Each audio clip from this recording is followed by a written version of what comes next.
Salam, suatu sukacita dapat berjumpa lagi dalam renungan santapan rohani Hosana saat ini. Kembali bersama saya, Penetua Naomi Naletai. Dan saat ini kita akan merefleksikan diri sesuai dengan firman Tuhan yang terambil dari surat Yakobus, pasalnya yang pertama, ayatnya yang ke-12. Namun sebelum kita belajar lebih jauh, mari kita minta pimpinan Roh Kudus dalam doa. Mari kita berdoa. Bapa kami yang di sorga, Bapa yang maha murah dan maha kasih, Bapa pencipta dan pemelihara hidup ini, kami mengucap syukur dan terima kasih atas kasih setia pemeliharaan Tuhan yang nyata dalam kehidupan kami, sehingga kami masih ada sebagaimana kami ada saat ini. Bapa kami yang di sorga, saat ini ya Bapa, kami akan membaca dan merenungkan akan firman kebenaran-Mu. Tetapi Bapa melihat akan keberadaan kami adalah manusia yang terbatas, dan lebih daripada itu kami penuh dengan noda dan dosa. Karena itu Bapa, sucikan kuduskan kami sehingga kami layak untuk membaca dan merenungkan akan firman kebenaran-Mu. Biarlah Roh Kudus-Mu menolong kami sehingga kami dapat mengerti apa maksud firman-Mu bagi kami saat ini. Terima kasih banyak Bapa di sorga, di dalam nama Tuhan kami Yesus Kristus, firman Allah yang kudus itu, kami datang dan kami berdoa kepada Bapa di sorga. Amin. Kekasih-kekasih Tuhan, beginilah bunyi firman Tuhan dari Yakobus 1 ayatnya yang ke-12. Pengujian dan pencobaan. Berbahagialah orang yang bertahan dalam pencobaan, sebab apabila ia sudah tahan uji, ia akan menerima mahkota kehidupan yang dijanjikan Allah kepada barang siapa yang mengasihi Dia. Demikianlah sabda Tuhan. Bapak, Mama, Saudara yang diberkati Tuhan Yesus Kristus, Shalom.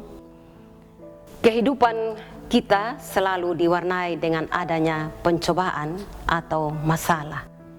Hidup bukan seperti jalan tol yang mulus tanpa hambatan. Susah senang, sakit sehat, untung rugi, selalu bergantian kita alami. Pencobaan atau masalah bisa saja datang dengan tiba-tiba. Tetapi sebagai orang yang beriman, kita harus yakin bahwa Tuhan akan memberikan jalan keluar untuk mengatasi masalah tersebut.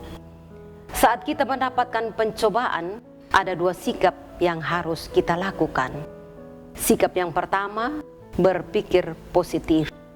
Biasanya ketika kita menghadapi pencobaan, kita langsung persalahkan Tuhan. Mengapa Tuhan memberikan saya cobaan seberat ini?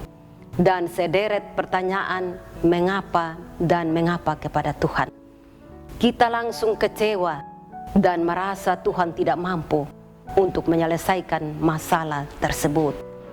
Kita lupa bahwa ketika Tuhan mengizinkan sesuatu terjadi dalam kehidupan kita, Tuhan akan memberikan kemampuan untuk menyelesaikannya, karena setiap masalah yang kita hadapi tidak akan melebihi kekuatan kita. Tidak selamanya masalah yang kita hadapi merugikan kehidupan kita. Pasti ada hal-hal positif yang dapat kita ambil maknanya bagi kehidupan kita.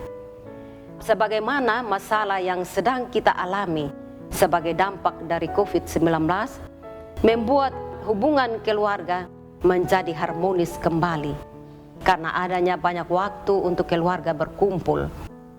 Yang kedua, berdoa dan bersyukur. Biasanya kita hanya mau berdoa ketika ada masalah dan bersyukur ketika mengalami berkat. Tidak ada orang yang bersyukur dalam pencobaan dan tetap bertahan. Karena kita biasanya hanya mau menerima yang baik-baik saja dari Tuhan.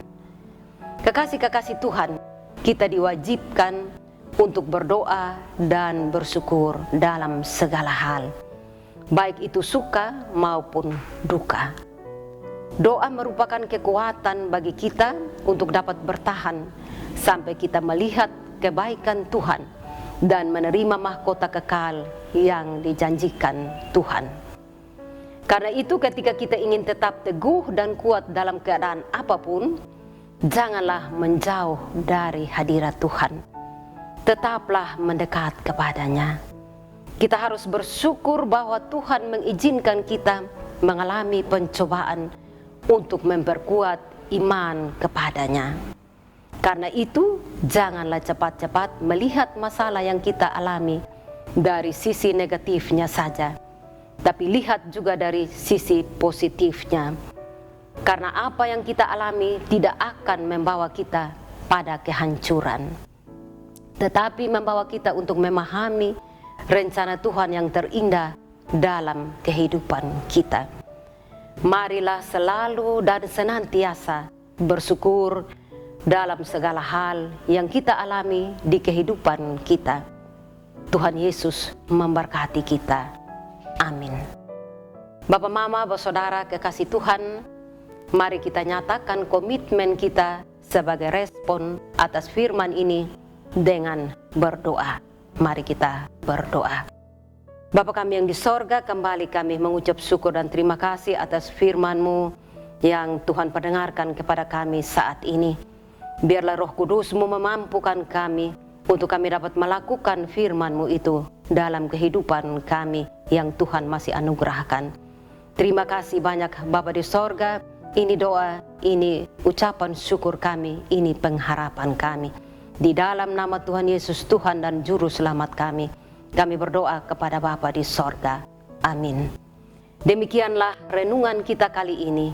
Semoga menjadi santapan rohani yang menguatkan dan menyegarkan jiwa kita.